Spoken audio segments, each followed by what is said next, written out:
हालावाद के जनक कौन हैं? तो हालावाद के प्रवर्तक, अगर हम हालावाद की बात कर रहे हैं तो हालावाद के प्रयोक्ता, हालावाद के प्रयोक्ता हैं नंद दुलारे वाजपेयी। हालावाद के प्रयोक्ता हैं नंद दुलारे वाजपेयी हैं। प्रयोक्ता हो गए नंद दुलारे वाजपेयी और हालावाद के प्रवर्तक, प्रवर्तक कौन है? हरिवंश राय बच्चन। हरिवंश राय बच्चन हैं। प्रयोक्ता हो गए नंद दुलारे वाजपेयी और प्रयोक्ता प्रवर्तक कौन है? हरिवंश राय बच्चन हैं। इसके बाद बात यह है कि हालावाद शब्द आया कहाँ से? हालावाद का आगमन कहाँ से हुआ? हालावाद का आगमन फारसी साहित्य से होता है। फारसी साहित्य से हालावाद का आगमन होता है। किससे होता है? फारसी साहित्य से हालावाद का आगमन होता है। अब हालावाद को विद्वानों द्वारा दिए गए नाम तो क्या है? हालावाद को विद्वानों द्वारा दिए गए नाम,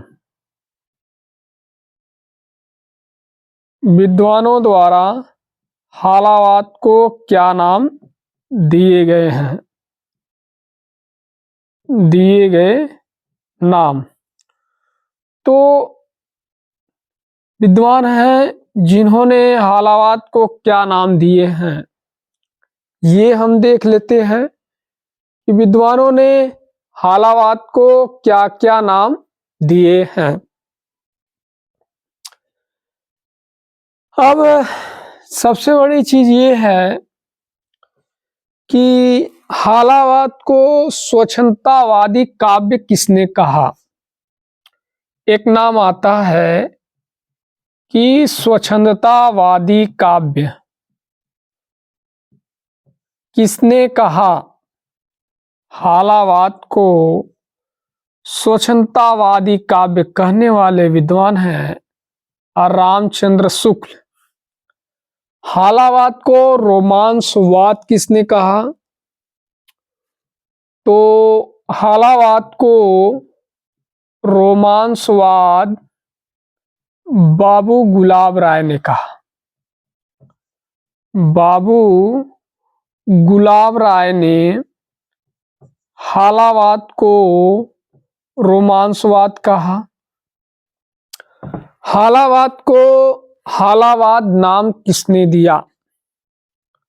हालावाद को हालावाद नाम नंद दुलारे वाजपेयी ने कहा। किसने कहा?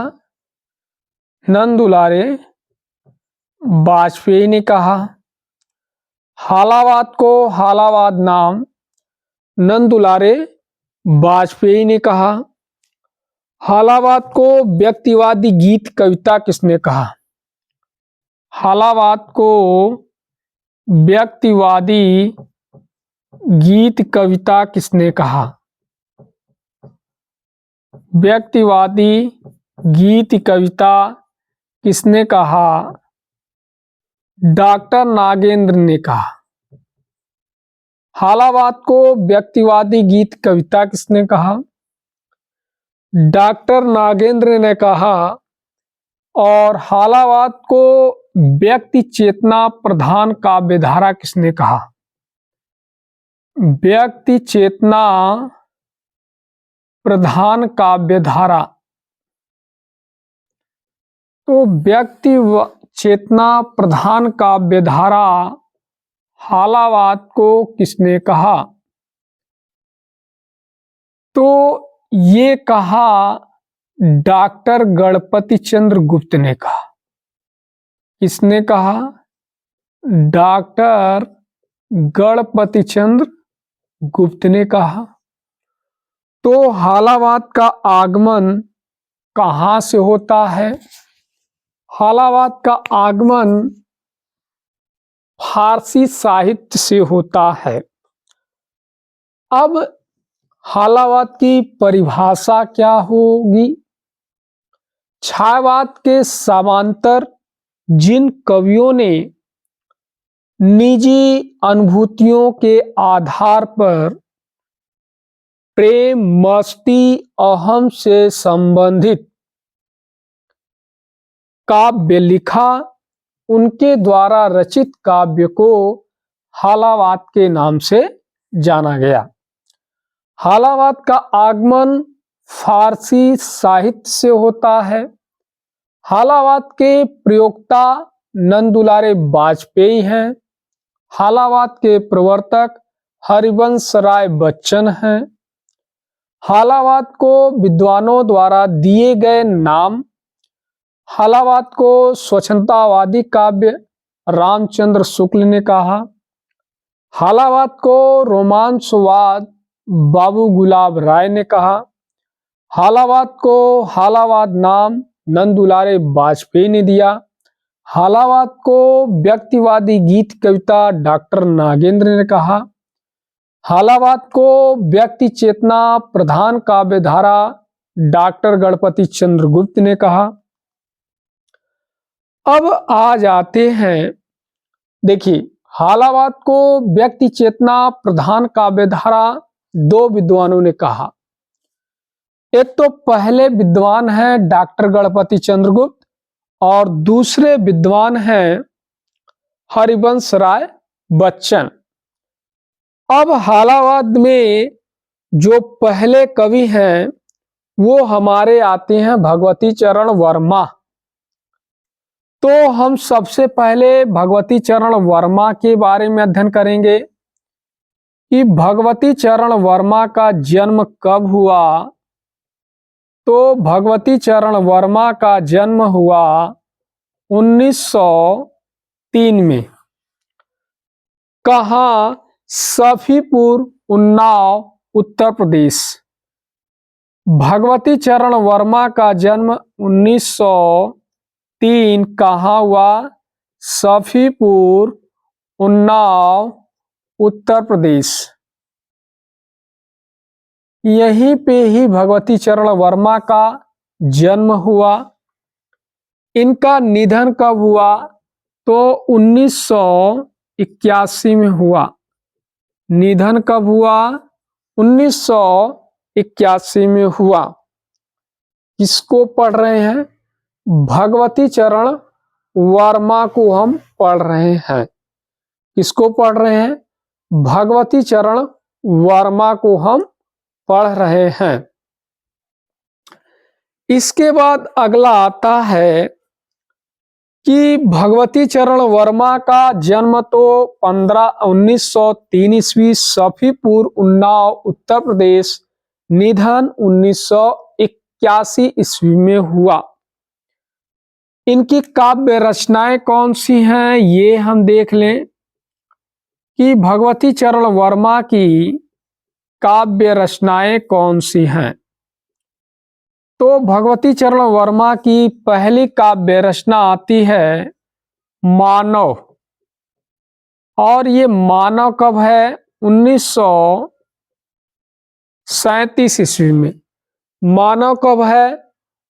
1940 में है। मानव कब है? 1940 में है। और एक और रचना मिलती है इनकी, मधुकण। मधुकण कब है? 1932 ईस्वी में। प्रेम संगीत एक तीसरी काव्य रचना मिलती है, प्रेम संगीत। प्रेम संगीत कब है? 1937 ईस्वी। प्रेम संगीत मिलती है 1937 ईस्वी में मिलती है। और रंगों से मोह एक रचना मिलती है, रंगों से मोह। रंगों से मोह कब है? 1937 ईस्वी में। तो भगवती चरण वर्मा की 4 काव्य रचनाएं मिली हैं। मानव 1940 में, मधुकण 1932 में, प्रेम संगीत 1940 में, रंगों से मोह 1937 में। जो भगवती चरण वर्मा है, इनकी एक चर्चित कविता मिलती है जिसका नाम है भैंसा गाड़ी। ये जो भैंसा गाड़ी है, ये कैसी कविता है ये भी देख लेते हैं। है जिसका नाम है भैंसा गाड़ी। यह कैसी कविता है? प्रगतिवादी कविता है। भगवती चरण वर्मा एक ऐसे कवि हैं जिन्होंने छायावाद के अंदर रहे और अंदर रहते हुए छायावाद का विरोध इन्होंने किया। विशंभर नाथ मानव भगवती चरण वर्मा को नियतवादी कवि बता रहे हैं। हजारी प्रसाद द्विवेदी भगवती चरण वर्मा को मौज एवं मस्ती का कवि बताते हैं।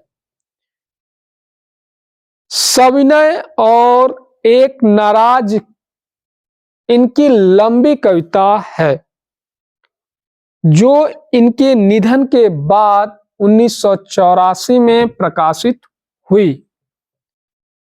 रंगों से मोह रचना में भगवती चरण वर्मा स्वच्छंदतावाद से यथार्थवाद की ओर उन्मुक्त होते हुए दिखाई देते हैं। तो किस रचना में भगवती चरण वर्मा स्वच्छंदतावाद से यथार्थवाद की ओर उन्मुक्त होते हुए दिखाई देते हैं? वह रचना है रंगों से मोह। रंगों से मोह नामक रचना में भगवती चरण वर्मा स्वच्छंदतावाद से यथार्थवाद की ओर उन्मुक्त दिखाई देते हैं। भगवती चरण वर्मा की एक चर्चित पंक्ति है, हम दीवानों की क्या हस्ती, आज यहां कल वहां चले। इसके बाद अगले कवि आते हैं नरेंद्र शर्मा। अगले कवि कौन आते हैं? नरेंद्र शर्मा आते हैं। नरेंद्र शर्मा का जन्म कब हुआ ये भी देख ले। तो नरेंद्र शर्मा का जन्म हुआ 1913 ईस्वी में। नरेंद्र शर्मा का जन्म कब हुआ? 1913 ईस्वी। कहाँ? जहांगीर खुर्जा उत्तर प्रदेश। इनका जन्म हुआ जहांगीर खुर्जा उत्तर प्रदेश, यहां पे जन्म हुआ। नरेंद्र शर्मा का निधन कब हुआ? 1913। जहांगीर खुर्जा में जन्म हुआ, निधन कब हुआ इनका? 1991 में। 1991 ईस्वी में नरेंद्र शर्मा का निधन हुआ। काव्य रचनाएं कौन सी मिलती हैं? नरेंद्र शर्मा की काव्य रचनाएं, तो नरेंद्र शर्मा की काव्य रचनाएं एक मिलती है प्रभात फेरी। इनकी एक काव्य रचना मिलती है प्रभात फेरी। और ये प्रभात फेरी कब है? 1938 ईस्वी में। प्रभात फेरी कब है? 1938 ईस्वी में। दूसरी मिलती है रचना प्रवासी के गीत। प्रवासी के गीत मिलती है। तो प्रवासी के गीत कब है? 1938 में है। और इसके बाद तीसरी रचना मिलती है इनकी प्लस वन। एक तीसरी रचना मिलती है प्लस वन। एक क्या मिलती है? Plus one. प्लस वन कब है? 1939 ईस्वी में। चौथी रचना मिलती है इनकी मिट्टी और फूल। चौथी रचना क्या मिलती है? मिट्टी और फूल। मिट्टी और फूल कब है? 1942 ईस्वी। तो मिट्टी और फूल मिलती है 1942 में। पांचवी रचना इनकी मिलती है कामिनी। कामिनी कब है? 1942 में। छठवीं रचना इनकी मिलती है वो है हंसमाला। छठवीं रचना कौन सी है? हंसमाला। और ये हंसमाला कब है? 1946 में। तो हमने देखा नरेंद्र शर्मा का जन्म 1913 ईस्वी, जहांगीर, खुर्जा, उत्तर प्रदेश। निधन 1991 ईस्वी में हुआ। कब हुआ? 1991 ईस्वी में इनका निधन हुआ। अब बात यह है कि इनकी काव्य रचनाएं कौन सी हैं। प्रभात फेरी 1938, प्रवासी के गीत 1938, प्लस वन 1939, मिट्टी और फूल 1942, कामनी 1942, हंसमाला 1946। एक और रचना है इनकी जिसका नाम है रक्त चंदन। एक सातवीं रचना मिलती है जिसका नाम है रक्त चंदन। और ये रक्त चंदन कब है? 1949 ईस्वी में। रक्त चंदन कब है? 1949 ईस्वी में है। अग्निशस्य 1951 में है। रक्त चंदन हो गया 1949।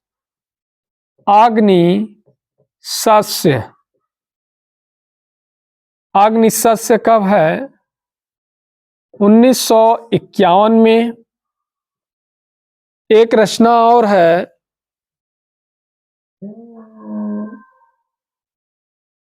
एक है अग्निशूल। अग्निशस्य हो गया 1951।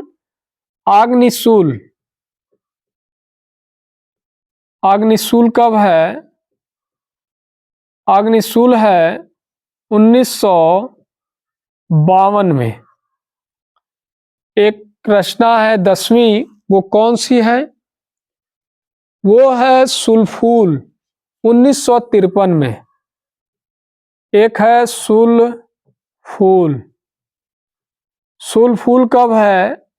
1953। अगली रचना मिलती है उतर गए। उतर गए कब है? 1952 में। एक और रचना मिलती है, वो है कड़ फूल, 1953। एक रचना मिलती है कड़ फूल, 1953 में। एक अन्य रचना मिलती है जिसका नाम है द्रौपदी। द्रौपदी कब है? 1960 ईस्वी में। और यह क्या है? खंड काव्य है। क्या है? खंड काव्य है। एक रचना मिलती है इनकी और जिसका नाम है कदली वन। ये भी कब है? 1960 में। कदली वन कब है? 1960 में। एक और रचना मिलती है जिसका नाम है प्यासा निर्झर। एक रचना मिलती है प्यासा निर्झर, और ये कब है? 1964। तो हमने देखा कि नरेंद्र शर्मा, किसको हम देख रहे हैं? नरेंद्र शर्मा को हम देख रहे हैं। नरेंद्र शर्मा का जन्म कब हुआ? 1913 ईस्वी, खुर्जा, उत्तर प्रदेश। निधन 1991 ईस्वी में। काव्य रचनाएं, पहली रचना है प्रभात फेरी, 1938। प्रवासी के गीत, 1938। प्लास वन, 1939।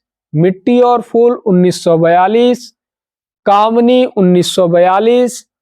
हंसमाला, 1946। रक्तचंदन, 1949। अग्निशस्य, 1951। अग्निशूल, 1952। सुलफूल, 1953। उतर गए, 1952। कड़फूल, 1953। द्रौपदी, 1960 खंड काव्य है। कदली वन, 1960। प्यासा निर्झर, 1964। ये हो गए कौन? नरेंद्र शर्मा। इसके बाद अगले कवि हैं हंस कुमार तिवारी। अगले जो कवि आते हैं उनका नाम है रामेश्वर शुक्ल अंचल। कौन से कवि हैं जिनका नाम है रामेश्वर? इनका नाम क्या है? रामेश्वर शुक्ल अंचल। रामेश्वर शुक्ल अंचल ये है। रामेश्वर शुक्ल अंचल का जन्म कब हुआ? 1915। इनका जन्म हुआ 1915 किशनपुर, किस जिले में है? फतेहपुर, उत्तर प्रदेश। फतेहपुर, उत्तर प्रदेश। निधन 1996 ईस्वी में। निधन कब है? 1996 ईस्वी। काव्य रचनाएं कौन सी हैं? अगर हम काव्य रचनाओं की बात कर लें कि काव्य रचनाएं कौन कौन सी हैं, तो इनकी एक है मधुलिका, 1938। एक काव्य रचना आती है मधुलिका। मधुलिका कब है? 1938 ईस्वी। और इसके बाद एक रचना मिलती है अपराजिता। अपराजिता 1939। अपराजिता कब है? 1939। तो मधुलिका 1938, अपराजिता 1939। किरण बेला एक रचना मिलती है किरण बेला। और किरण बेला कब है? 1941। किरण बेला कब है? 1941। और एक रचना मिलती है करिल। करिल कब है? 1941। एक रचना मिलती है जिसका नाम है लाल चूनर। लाल चूनर। लाल चूनर कब है? 1944 में। वर्षांत के बादल, छठवीं रचना है वर्षांत के बादल। तो वर्षांत के बादल कब है? 1954 में। और एक रचना मिलती है विराम चिन्ह, सातवीं रचना है। क्या नाम है इसका? विराम चिन्ह। विराम चिन्ह कब है? 1957 में। और रामलीला शर्मा की भी है। एक आखिरी रचना इनकी है, यानी नंबर 8, शीलजयी। शीलजयी। और शीलजयी कब है? 1976। तो हम देख रहे हैं रामेश्वर शुक्ल अंचल। रामेश्वर शुक्ल अंचल का जन्म कब हुआ? 1915, किशनपुर फतेहपुर उत्तर प्रदेश। निधन 1996 से। इनकी काव्य रचनाएं कौन सी हैं? तो मधुलिका 1938, अपराजिता 1939, किरण बेला 1941, करिल 1941, लाल चूनर 1944, वर्षांत के बादल 1954, विराम चिन्ह 1957, शीलजयी 1976। ये रामेश्वर शुक्ल अंचल की रचनाएं हो गई। जो रामेश्वर शुक्ल अंचल है, ये हिंदी में मार्शलवाद के प्रवर्तक हैं। रामेश्वर शुक्ल अंचल हिंदी में मार्शलवाद के प्रवर्तक हैं। प्रेम और रोमांस के कवि भी माने जाते हैं। मार्शलवाद के प्रवर्तक तो हैं, इसके अलावा प्रेम और रोमांस के कवि माने जाते हैं। रामेश्वर शुक्ल अंचल की आरंभिक कविताएं हालावाद के अंतर्गत आती हैं और बाद की कविताएं प्रकृतिवाद या यथार्थवाद के अंतर्गत आती हैं। बाद की कविताएं प्रकृतिवाद या यथार्थवाद के अंतर्गत आती हैं। तो आरंभिक कविताएं हालावाद के अंतर्गत आती हैं, बाद की कविताएं प्रकृतिवाद या यथार्थवाद के अंतर्गत आती हैं। इसके बाद अगले जो कवि हैं वो हरिवंश राय बच्चन हैं। हरिवंश राय बच्चन, इनका जन्म 1903 ईस्वी में हुआ, नहीं 1907 ईस्वी में हुआ। हरिवंश राय बच्चन का जन्म कब हुआ? तो हरिवंश राय बच्चन का जन्म हुआ 1900 कब हुआ? तो हरिवंश राय बच्चन का जन्म 1907 ईस्वी में हुआ। कब हुआ? 1907 ईस्वी में हुआ। कहाँ?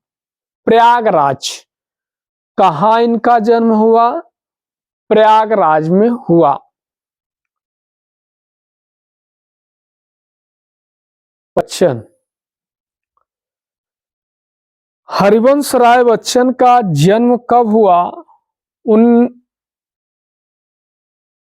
जन्म 1907 ईस्वी प्रयाग में।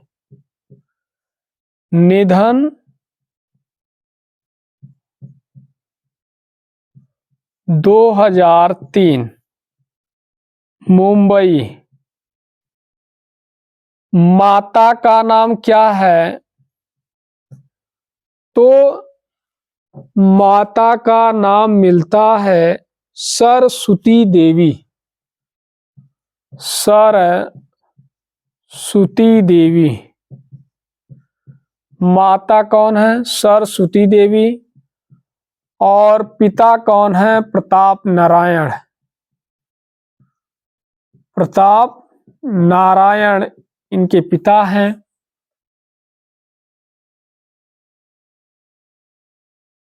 उपनाम क्या क्या है? पहले हम देख लें कि हरिवंश राय की उपनाम क्या है। पहला तो उपनाम ये मिलता है हिंदी का वायरन। हिंदी का वायरन। दूसरा उपनाम मिलता है छई रोमांस का कवि। छई रोमांस का कवि इन्हें कहा जाता है। एक और उपनाम मिलता है आत्मानुभूति का कवि। आत्मानुभूति का कवि ये जाना जाता है। अगला नाम मिलता है प्रबंध शिरोमणि। प्रबंध शिरोमणि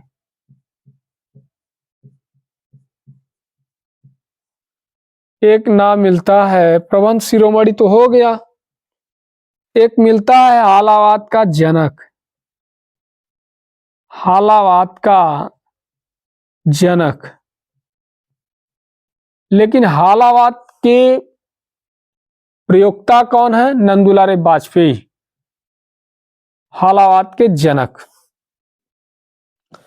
हरिवंश राय बच्चन के ये उपनाम मिलते हैं प्रबंध शिरोमणि, आत्मानुभूति का कवि, छई रोमांस का कवि, हिंदी का बायरन।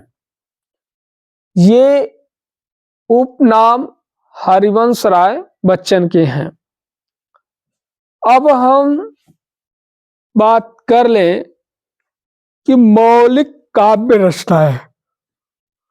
हरिवंश राय बच्चन की मौलिक काव्य रचनाएं कौन सी हैं? मौलिक काव्य रचनाएं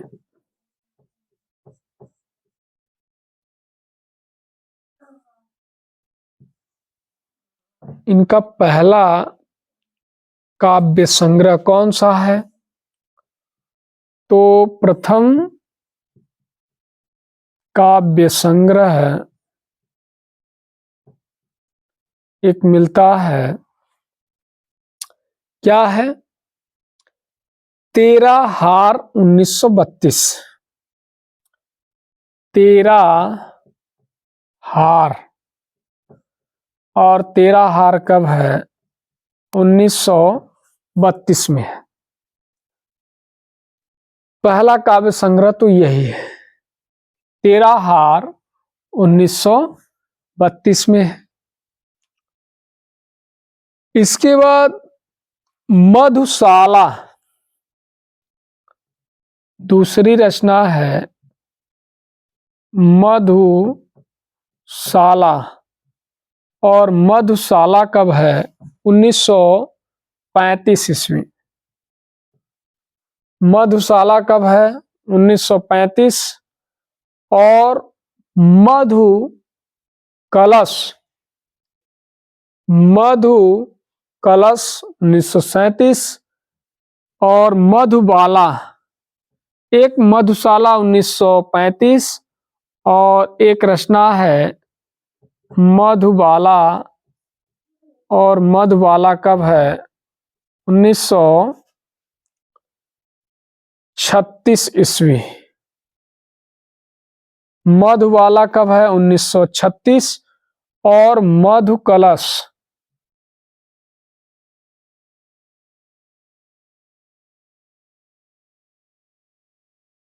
कलश कब है? 1937। मधुशाला 1935, मधुबाला 1936, मधु कलश 1937। और एक रचना मिलती है इनकी 39 में, जिसका नाम है 38 में है निशा निमंत्रण। एक रचना है निशा निमंत्रण। और निशा निमंत्रण कब है? 1938 में।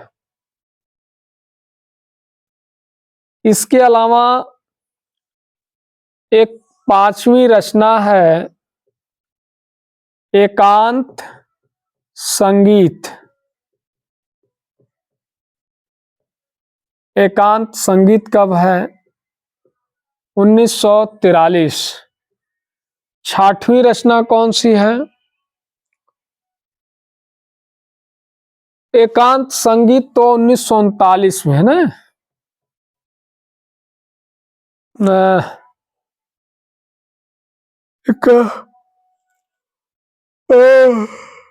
निशा निमंत्रण, मधु कलश, मधुबाला।